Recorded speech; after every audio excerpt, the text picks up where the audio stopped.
Hi, Hello. how would you introduce yourself? Well, I'm Rachel Rose. I'm a writer and I'm Vancouver's Poet Laureate. How are you feeling right now? Great. A little damp and very happy to be here. That's awesome. So, what do you do?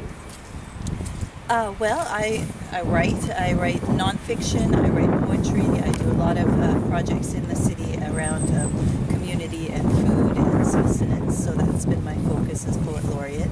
And I've also been working on a memoir, nonfiction memoir about police dogs for the past few years. So that's coming out next fall. So That's really cool. What's that been like for you? crazy, very interesting. So it started with the RCMP in Canada, and then moved to the US, and I did some ride-alongs there, and it's quite different. And then to London, and then to Paris. So I've sort of seen cross-culturally how police units work with their dogs in various countries. Okay, that's really cool. So what would you say that queer art means to you?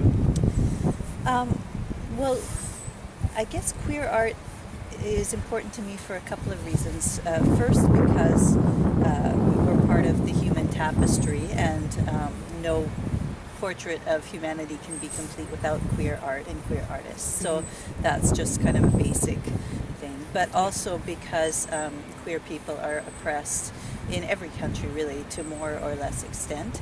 And to have queer arts out there means that we resist that oppression, we resist that erasure, and we speak up and declare that we are indeed here. That's awesome. So how does Vancouver help you with this? Achieve this? Well, not most cities don't have a queer arts festival like we do in Vancouver, and for me that was really transformative to have that space and to have the chance to collaborate with other artists and musicians and composers and opera singers at the peak of their careers, and to just have a place where we could create queer art together was amazing. It was really extraordinary. So what would a permanent space for that year-round mean to you? More of that, more advocacy, more working with rainbow refugee groups to support queer people in other countries, more chances to collaborate and make, bigger productions and more outreach, and also just a place where people who are not artists but are younger queer people can go and see their experiences reflected, and a place where people who are not queer but might be supportive allies could go and learn about our histories. So, do you remember a time that your art impacted someone?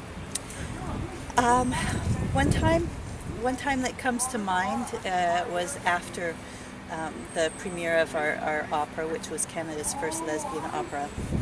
And we had a lot of opera goers who came from Vancouver Opera, which was very supportive of our production, and had never, they were really not in touch with the queer community at all, so it had never really crossed their mind. So one of them came up to me afterward with tears in her eyes, and she said it was just so beautiful, and I had never thought what it would be like to love someone in a country where you could be killed for that love.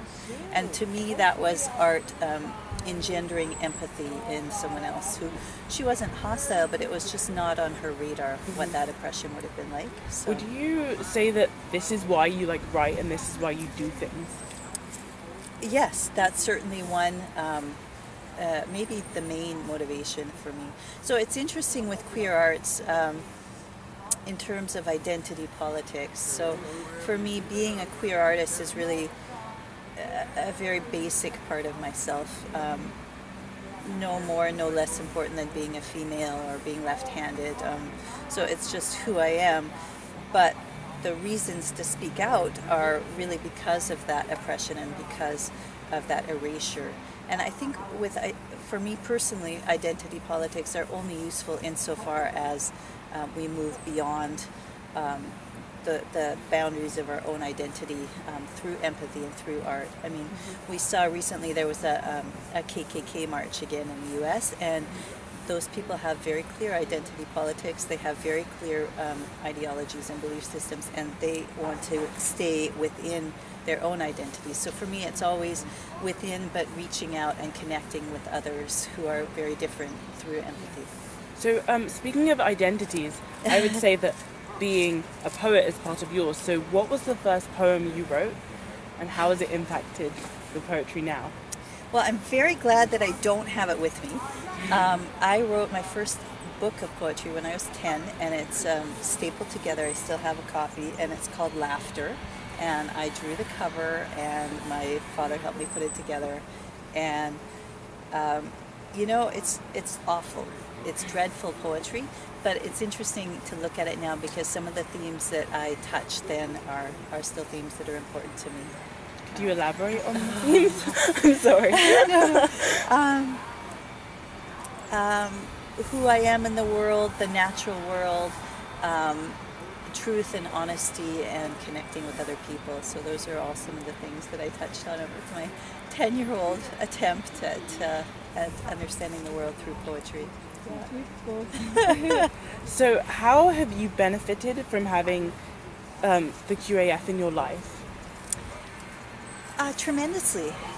As I was saying, just the chance to do a big production like that never would have happened without the Queer Arts Festival. And they were willing to take a chance on, many of the other people were established, but it was the first time I'd ever written an opera libretto. I hope I'll have another time. But so they were willing to take a chance on me as an artist and take a chance on a big production like that. And I can't tell you how much it meant to all of us to have that chance. And then to see it, the next year it went to Toronto and did a number of shows there, and it's coming back again. We just did something here at UBC last month, and it's going all over the world. So that never could have happened without them. That's so cool. It is pretty cool. Mm-hmm. Okay.